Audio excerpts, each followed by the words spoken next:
What's up guys, John from ARTV. It's time for probably the most anticipated album review of the year so far, an album that you guys know I was looking forward to, Muse's 7th album, Drones. Before we get into today's review, check out that top link in the description down below. Pluto TV had me curate my own music video channel where I'm the VJ. I pick the music, I play the videos. You know, it's like the 1990s all over again. It was really cool, a really fun experience for me, honestly. So definitely check that out, see what I'm listening to, liking some of my favorite videos, and there's no time restraints on it at all. It's from the 80s all the way up until now. You might even see a Muse music video in there, so be sure to check out that top link in the description down below. Sign up for an account, it's super easy to do, and then you can check out the ARTV Reviews channel over there on Pluto TV. Muse have without a doubt been one of my favorite bands since I was 13 years old, with Origin of Symmetry and Black Holes and Revelations remaining two of my favorite albums of all time. I don't think there's a bad record in their discography though, although maybe 2009's The Resistance is their weakest link, there's still a lot of things to really love and dig into on that record. Unpopular opinion, but I really enjoyed the band's last outing on The Second Law, particularly amazing songs like, of course, the single Madness, which placed near the top of my list in terms of favorite songs in 2012, the awesome single Panic Station, which was just so funky and out there. I absolutely love it. And then, of course, the bassist song track Liquid State. Muse have definitely toyed with their sound over the past couple of albums, bringing in symphonic elements, maybe a little bit more of an electronic appeal, but on this new album, Matthew Bellamy, the leader of the band, said it's back to basics. And stylistically, yes, I would agree with that some of the time, but I think what he was referring to in general was just going back to the way the songs were written and structured back in the early days. You can tell they put a lot of extra work and effort into the core aspects of this record, their core instruments. All of the band members are definitely stepping up to the plate, focusing less on the electronics, less on the keyboards and stuff like that, and not to say that they don't pop up, because they do. Just look at tracks like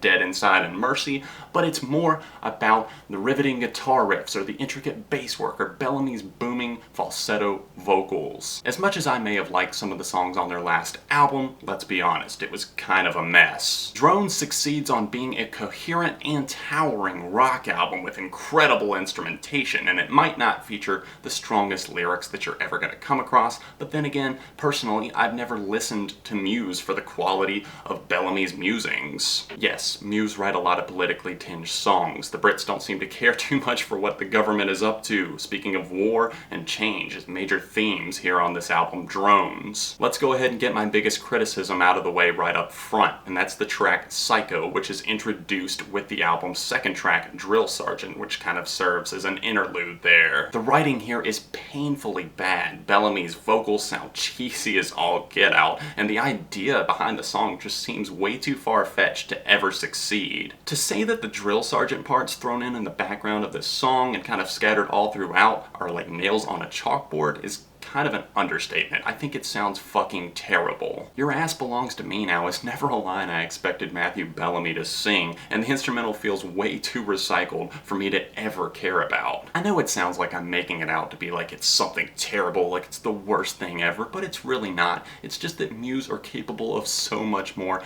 and thank the powers that be, they prove that with the rest of this record. Drones really hits its stride after the track Psycho with the back-to-back-to-back sucker punch in the form of Mercy, Reapers, and The Handler. All three of those songs are just absolute perfection. Genuinely no complaints about them whatsoever. Let's start with Mercy, an emotional jam that has a massive chorus that puts every member of this band to good use. Bellamy's voice soars so high above the tidal wave of instruments pouring into the background with a chugging guitar and a punching drum line that really just drive this song home. I only listened to Psycho and Dead Inside before this album's release, but I kept hearing about this song that could serve as a Starlight Part 2, and I was like, which one is it? And now I listen to the album, yep, Mercy is that track. Let me tell you, I am absolutely head over heels for this song. Some people seem to be a little bit mixed on it, but I am confident that it's probably one of the best songs that they have done in quite a long time. Starlight is easily in my top 10 Muse songs of all time, and I could see Mercy being right up there with it. If you can't appreciate those flourishing synth lines and those emotive vocals from Bellamy, then you've probably never been a fan of this band in the past, especially stuff like Black Holes and Revelations. Reapers opens up with a familiar riff, one of those those riffs that they've been playing live for years and finally turned into a full-fledged song. I love how aggressive this tune is, but it does so in a totally new way. Bellamy's vocals sound slightly sinister to me, and those driving guitar lines won me over immediately. The guitar solo on Reapers is out of this world. It's just absolute ecstasy for the ears, with some of that tapping and shifting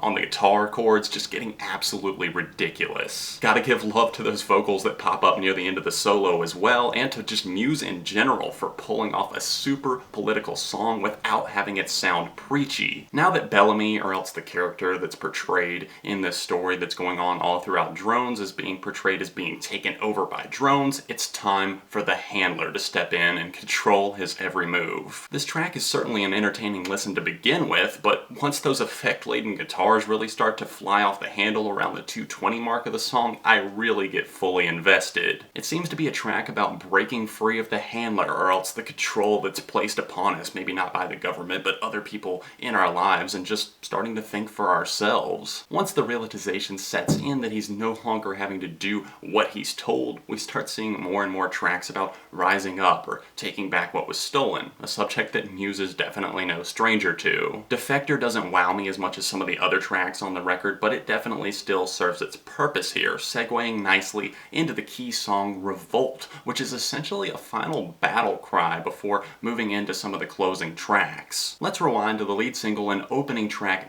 Dead Inside, which some people were complaining about, but honestly I see it as being the perfect lead-off single for Drones. It features pretty much everything that I could want from Muse at this point in their career. Some catchy guitar and bass work, some really memorable vocals from Matthew Bellamy, and of course a memorable chorus to go along with that, and of course a sense of experimentation. This track kind of feels like the Second Law meets The Resistance, but also remembering that they have roots of showbiz and origin of symmetry. It definitely wins big time in my book. It continues to stay on repeat in my playlist. Just who knew that a song about a dying relationship could be so much fun? There's a sequel song on this album called The Globalist. It's a 10-minute long track, and it serves as the sequel to 2001's track Citizen Erased, which remains one of my favorite Muse songs to this day. But how does it hold up when compared to its predecessor? Honestly, not all that well. If you felt like this track was nothing more than 10 minutes of over-the-top prog rock nonsense, then I probably wouldn't argue with you too much because I could understand where you're coming from. It carries on for far too long, not accomplishing nearly as much as it wanted to. Aftermath, the track that preceded it, is a prime example of whenever a longer track can still feel somewhat engaging throughout its entire run, even if its pace is somewhat slow. The Globalist is by no means a top favorite for me, but I really don't dislike the track. It is uneven, but it definitely has some spirited and more creative moments whenever it hits its stride. It's just that it doesn't know how to properly spend all of its time, speaking of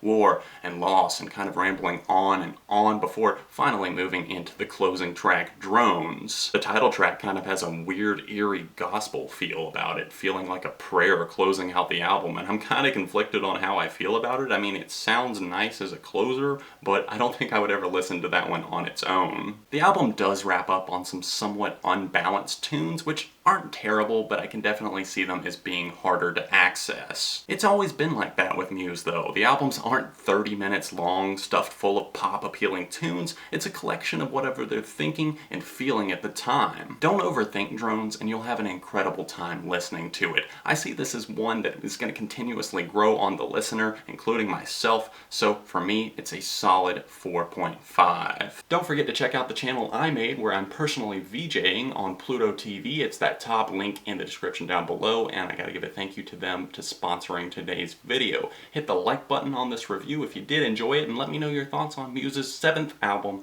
Drones, in the comment section down below. If there are other albums that I've missed that you'd like to see me talk about, or upcoming records, let me know about it in the comments as well. And other than that, you can click here or here to go to my vlog channel or see the last review, and I will see you very soon, right here on ARTV.